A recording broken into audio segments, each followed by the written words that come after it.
ये आनंद की यात्रा। मगर जहां पर भी देखा वहां पर और कुछ भी न देखा, चैतन्य के प्रदेशों का ही विस्तार देखा। जहां पर भी देखा, आज शाम को ही मैं घूमने के लिए निकला था और मुझे ये विचार चला, मैं यात्रा कर रहा था और मेरा ध्यान जो 2 कदम आगे की ओर बढ़ रहे थे, मेरा ध्यान पैर की ओर गया और वहीं पर ही जो पजामा है, दोनों पैर के पजामे को मैंने देखा, मगर दोनों में मैंने यही देखा, वही वस्त्र, उसका ही विस्तार, वही फैला हुआ है। दाएं पैर में, बाएं पैर में। यह वस्त्र ऐसा नहीं कि एक और है खादी का, एक और है सूत, ऐसा सुतराउ कपड़ा, ऐसा नहीं। दोनों में मैंने देखा एक सा रंग, एक सा रूप, एक सा स्पर्श, ये दोनों, मगर दोनों में 2 नहीं है, ये कपड़े का ही विस्तार है। मैं चल रहा था, रास्ते से यात्रा करते करते मैंने इस कपड़े में वो एक का ही विस्तार देखा, और कपड़े में नहीं, फिर मैंने चमड़े को देखा कि दोनों पैर में ये चमड़े का ही विस्तार है। भले ही ये कहा जा रहा है कि ये दाया, ये बाया, मगर फैला कौन? ये चमड़े का ही विस्तार है।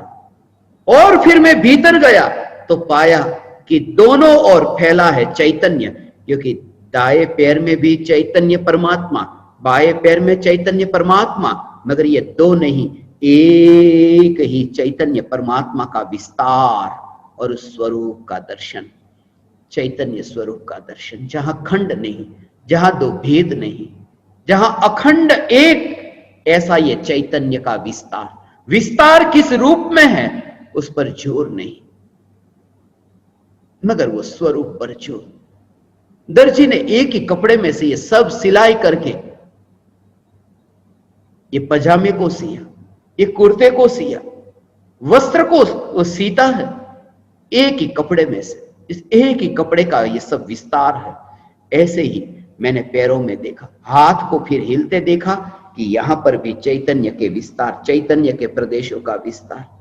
फिर शरीर के प्रत्येक अंग में ये जो जहां जहां ये चैतन्य के प्रदेश का फैलना, मगर प्रदेशों से वह खंडित नहीं, मेरा ये एक का विस्तार। और तब फिर तुम पाओगे चलने वाला नहीं, ठहर गया, ठहर गया। जब तक वो चलने की यात्रा होती थी तब तक तो वो स्थिर को पाया ही नहीं। जैसे ही ठहरा कि पाया जो त्रिकाल ठहरा है। शरीर की स्थिति का पता नहीं, शरीर चलता हो या न चलता हो मुझे नहीं पता, मगर उस समय तुम्हें अनादि अनंत स्थिरता, उस स्थिरता की जागृति, शरीर की स्थिति कैसी है उस समय उससे कोई फर्क नहीं पड़ता, मगर यह जागृति कि जहां जहां मेरा विस्तार है बस वहीं पर ही, यहीं पर ये ज्ञान का विस्तार। ऐसे ही मनुष्य के आकार में, जैसे मनुष्य की सोने की मूर्ति बनाई हो, सोने की मूर्ति मनुष्य की, मगर सोने की मूर्ति हो, इस व्यक्ति को वो मूर्ति मिले, बस मुझे सोना मिला। ये आत्मा के प्रदेश, जो असंख्य प्रदेश, जो ये अलग अलग रूप में, यहां इस उंगली में तो फैले है, मगर बीच में अवकाश है, फिर इस उंगली में फैले, इस उंगली में, यहां सब जगह तुम देखते हो, मगर बीच में ये जो अवकाश देखते हो, ये बीच में अवकाश है, मगर यहां उंगली में फैला हुआ ये 5 उंगली वाला, ये 5 उंगली वाला ये चैतन्य परमात्मा, ऐसा दर्शन न होगा। ये चैतन्य के विस्तार में तुम उस ध्रुव सत्ता को देखोगे। मैं ये कहना चाहता हूं कि चैतन्य के आकार को नहीं, क्योंकि ये आकार अभी है और ये सत्ता ध्रुव है, उसमें चैतन्य की ध्रुवता का दर्शन। मैं तुमसे ये कहता हूं, तुम रास्ते पर यात्रा करो, मैं तुम्हारी क्रिया को रोकने के लिए नहीं कहता, क्रिया बंद करो ये नहीं कहता, क्रिया तुम्हारी चलती रहे, मगर चलती क्रिया में चैतन्य मुख्य हो। चलती क्रिया में ज्ञान की चलती ये यात्रा की और तुम्हें जागृति हो। तुम्हारी यात्रा हो रही है, प्रति समय ये यात्रा हो रही है। ये ज्ञान की पर्याय की जो यात्रा हो रही है, सिर्फ ये जागृति की पर्याय मात्र मेरा अस्तित्व नहीं, ये यात्रा हो रही है। पर्याय जितना ही मैं नहीं, पर्याय द्रव्य की है, मगर द्रव्य पर्याय जितना ही नहीं है ये जागृति। शिकायत करते हो दुख से, जरा दुख से तो पूछो। दुख से यदि तुम पूछो तो दुख कहता है मैं नहीं जानता। आत्मा शिकायत करता है मैंने बहुत दुख को भोगा है, मगर जब तुम दुख से पूछो, दुख कहता है मैं नहीं जानता। कैसे जान सकता है दुख? दुख नहीं जानता कि कौन है आत्मा, क्योंकि दुख में चैतन्यपना नहीं। जब दुख होता है, अतिशय दुखी होते हो, वो अतिशय दुख स्वयं को नहीं जानता, वो अतिशय दुख भी ज्ञान में जानने में आता है और ज्ञान बर्दाश्त करता है, अलिप्त रह करके, बोझ लेकर के नहीं। बोझ यदि हो तो मरने की चाहना हो, चेष्टा हो, आकांक्षा हो, उसके लिए आयोजन कि कब मेरी मृत्यु हो, यदि वो बर्दाश्त करे। ज्ञान बर्दाश्त नहीं करता। प्रति समय ज्ञान की पर्याय में उत्पाद व्यय होता है। मुझे घटना अविस्मरण में आई, एक लकड़हारा के जीवन की घटना। हमारी सबकी यही हालत है। मौत की जब घड़ी आती है, तब जीवन की पकड़ में ऐसे लगते हैं कि जीवन बच जाए। जब जीवन मिला तब तो जीवन का विचार भी नहीं आया। 80 बरस व्यर्थ में गवाए, मगर जब मृत्यु दस्तक देती है तब कहते एक आध घंटा और, थोड़ी देर और जीवन मिल जाए। जब मिला था 80 बरस का जीवन, उस समय तो याद भी न आई। धन्य भागी है, मगर वो लकड़हारा की ऐसी ही कहानी थी। बोझ लेकर के घूमता था सिर पर लकड़ियों का, बहुत दुखी था। दुखी इसलिए था क्योंकि बोझ लेकर के घूमता था। बोझ लेकर के घूमने वाले सुखी कैसे हो सकते हैं? कहता था बहुत दुखी हूं,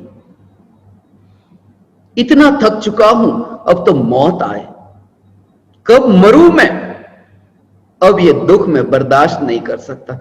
ऊपर पुकार करता है मृत्यु के देवता से, जल्दी आओ,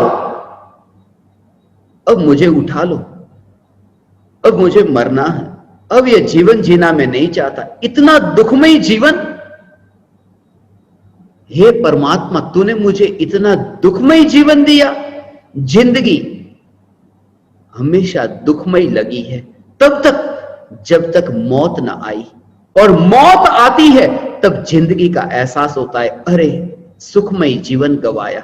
सुखमय नहीं, मगर सुख को प्राप्त कर सकता था ऐसा अवसर जो गवाया। उस लकड़हारा ने पुकार की मृत्यु के देवता से। मृत्यु के देवता आ गए, और जैसे ही मृत्यु के देवता आए कि बस ये तो डरने लगा। मृत्यु के देवता से कहा, अरे ये क्या? मृत्यु के देवता ने कहा, तुमने ही तो पुकारा था। अरे वो तो पुकारने की बात थी, बात में पुकारा था, वो तो बात की बात थी। और तुम्हें इतना जल्दी निर्णय लेने की क्या जरूरत थी? इतने जल्दी आ गए। मौत चाहते हैं मगर फिर भी मौत नहीं चाहते, जीना चाहते। ये जो जीना चाहते हैं, ये जो भाव है ना, ये इस बात को बताता है तुम्हें रुचि तो जीवन की है, सिर्फ जीवन कहां है वो पता नहीं। प्रत्येक अज्ञानी निगोदिया भी स्वभाव को चाहता है, पर को नहीं, परभाव को नहीं, स्वभाव को चाहते। प्रत्येक ज्ञानी की बात नहीं कह रहा, अज्ञानी के बारे में। कितना भी विक्षिप्त, ऐसा दुखी, आकुलित, जलता हुआ व्यक्ति भी, विकार की आग में जलता हुआ व्यक्ति भी चाहना तो सुख की ही रखता है। जे त्रिभुवन में जीव अनंत, सुख चाहे दुख ते भयबंद। सुख को ही चाहते हैं, कौन दुख को चाहता है? नारकी भी सुख को चाहता है। बहुत प्यास लगती है, पानी पीने जाता है, किसके लिए? दुख को मिटाने और सुख को पाने की, अभी सुख मिलेगा। नारकी भी सुख को चाहता है। और निगोदिया का दुख क्या? निगोदिया का दुख यही कि चाहता तो जीवन है, चाह जीवन की है, मगर एक सांस में 18 बार मृत्यु होती है, यही तो दुख है। हमें तो 80 साल 100 साल में एक आध बार मृत्यु आती है, वहां तो एक श्वास में 8-10 बार 18 बार जन्म और मरण, और भीतर में चाहना है जीने की। जैसे जीने की चाहना है मगर मृत्यु है, ऐसे ही चाहना तो सुख की है। चाहना सुख की है, हमारी चाहना भी सुख की है। बात अलग है कि कोई दुकान पर जाकर सुख को पाना चाहता है, या फिर कोई मंदिर में जाकर सुख को पाना चाहता है। कोई पकवान खाकर के सुख को पाना चाहता है, और कोई भूखे पेट रह करके सुख को पाना चाहता है। मगर सभी जीव सुख को पाना चाहते हैं। और यह कह दूं कि सुख आत्मा का स्वभाव है। प्रत्येक जीव अपने स्वभाव को चाहते हैं और कुछ भी नहीं। क्योंकि पर को कैसे चाह सकते हैं? यहां कोई सुविधा नहीं। पर को चाहते भी इसलिए है क्योंकि स्वभाव को चाहते हैं। यदि कोई व्यक्ति शरीर को चाहता है, ये पर को चाहता है, धन संपत्ति पुत्र पत्नी परिवार आदि ये सब बाह्य संयोगों को यदि वह चाहता है तो भी इसलिए क्योंकि वह स्वभाव को चाहता है, सुख को चाहता है। हे ज्ञान दीपक, तुम्हारी चाह सुख की चाह है, फिर सुख क्यों न मिला? यदि चाह स्वभाव की है तो सुख क्यों न मिला? बस इसी वजह से जैसे निगोदिया को जीवन की चाह है मगर जीवन न मिला। निगोदिया को जीने की चाहना है मगर मिलती तो मौत है। और यह मत समझना कि निगोदिया को इच्छा नहीं होती जीने की। जीने की इच्छा होती है, सबसे ज्यादा प्रबल निगोदिया को, कि जीने की इच्छा। नारकी को तो मरने की इच्छा है, निगोदिया को तो जीने की इच्छा है। आयुष्य कर्म का जो उदय है, ये उदय, ये शुभ आयु का, तिर्यंच में शुभ आयु उदय की अपेक्षा।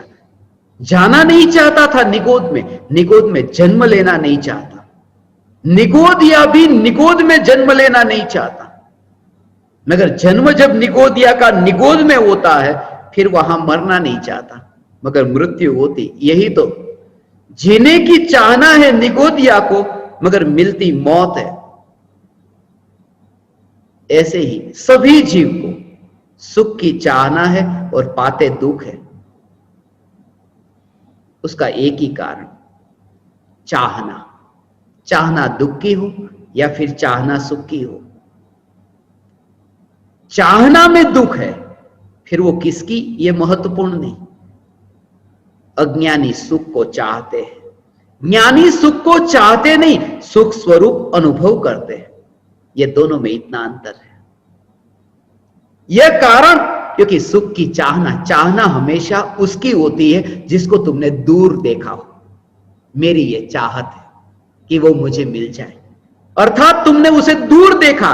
और ज्ञानी ने स्वयं को सुख स्वरूप अनुभव किया है कि सुख ही मैं हूं, मैं स्वयं सुख स्वरूप, सुख का स्वामी नहीं, मैं सुख का स्वामी नहीं, मैं स्वयं सुख हूं। क्योंकि सुख और सुख का स्वामी, ये दोनों में भेद करने से थोड़ी और दूरी हो जाती है, भेद का विकल्प खड़ा होता है। इसलिए मैं स्वयं सुख स्वरूप हूं। दुख को दूर करना नहीं है, यह जागृति कि जिस ज्ञान दर्पण में दुख मिला नहीं है, उस ज्ञान की सत्ता के बाहर मेरा कहीं फैलना नहीं। ऐसा जो अलिप्त ज्ञान, यह ज्ञान जिस पर कोई काला दाग नहीं लगा, ऐसा ये निर्दोष ज्ञान। मैंने नहीं भोगा, जहां मैं हूं वहां तो कुछ भोगने में नहीं आया। उस समय भी वह सत्ता इतनी निराकुल थी, वह सत्ता ऐसे अलिप्त थी।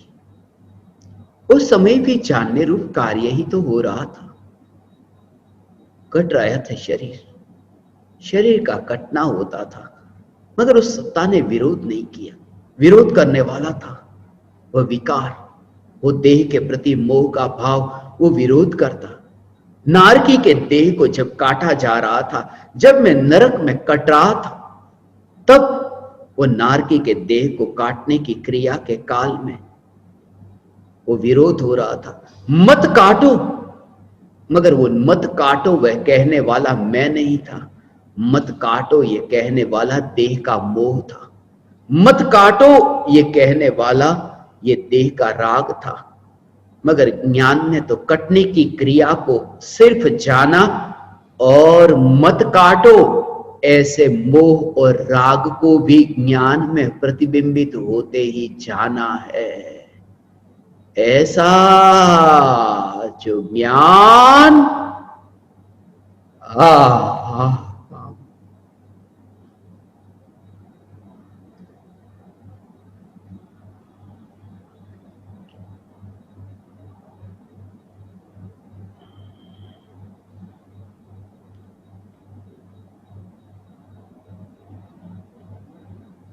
ऐसा ध्रुव ध्रुव ज्ञान के एक समय की पर्याय, जिस ज्ञान के पर्याय में नरक का दुख प्रतिबिंबित हुआ, ऐसा दुख नरक का प्रतिबिंबित हुआ, मगर जिस ज्ञान ने कोई विरोध नहीं किया, जिस ज्ञान की उससे मुलाकात न हुई,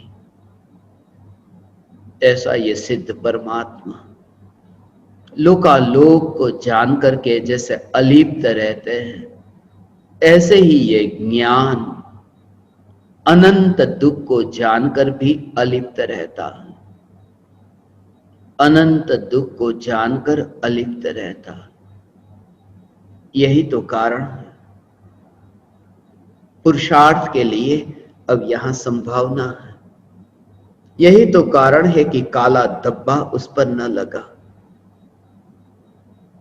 यही तो कारण है कि अब जो भी विकल्प होते हैं, ये मनुष्य जीवन में जो दुख है, ये दुख भी ज्ञान में जानने में आ रहा है। वो उस बात को बताता है कि नरक में ये ज्ञान निर्मल था, मलिन नहीं था। ये इस बात को बताता है क्योंकि नरक जैसे ये काला धब्बा यदि दर्पण पर आया और दर्पण पर ऐसा चिपक गया, वह काला दाग दर्पण पर ऐसे चिपक गया, ये ज्ञान दर्पण पर नरक और निकोद के दुख का धब्बा ऐसे चिपक जाता, तो मनुष्य भव में अब जो मुझे भूख लगती है और दुख लगता है, वह दुख अभी जानने में तो आ रहा है, वह ज्ञान रूपी दर्पण में प्रतिबिंबित तो हो रहा है। अर्थात वो नरक का दुख ज्ञान के दर्पण में चिपका नहीं, वो धब्बा वहां नहीं लगा, वो दर्पण निर्मल है।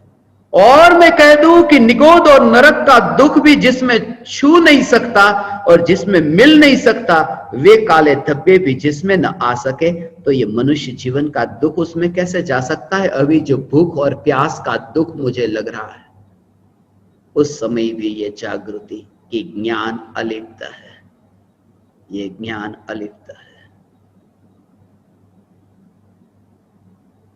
हे ज्ञान दीपक,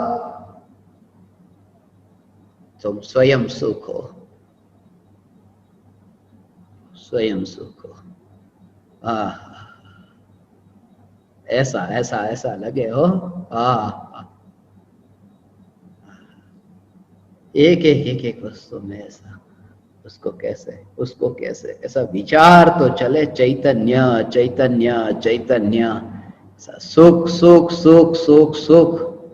ये सुख का स्वामी, स्वामी कहने में भी भेद का विकल्प खटकता है। ऐसा आज मैं ज्ञान दीपकों के साथ में बैठा था, फिर मुलाकात ली मैंने आध्यात्मिक साधना केंद्र के रसोई घर की।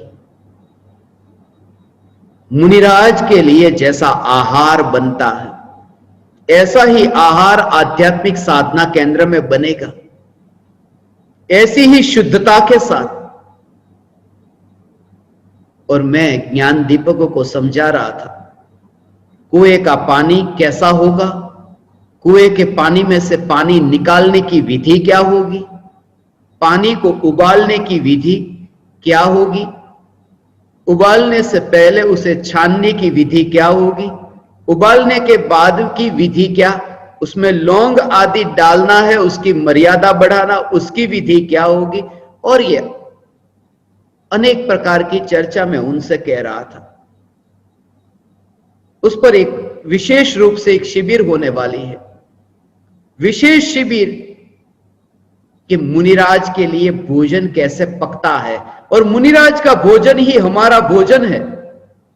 इसलिए भोजन की मर्यादा कैसी, द्रव्य क्षेत्र काल भाव की अलग अलग अपेक्षा से द्रव्य भोजन का कैसा, क्षेत्र कैसा, पकाने के काल में, भोजन के काल में, और जहां से आया है वो भोजन के पदार्थ जहां जहां से आए हैं वहां की, क्योंकि पंचम काल के अंत तक मुनि है, इसलिए मना मत करना कि आज के इस जमाने में वह नियम का पालन कैसे होगा।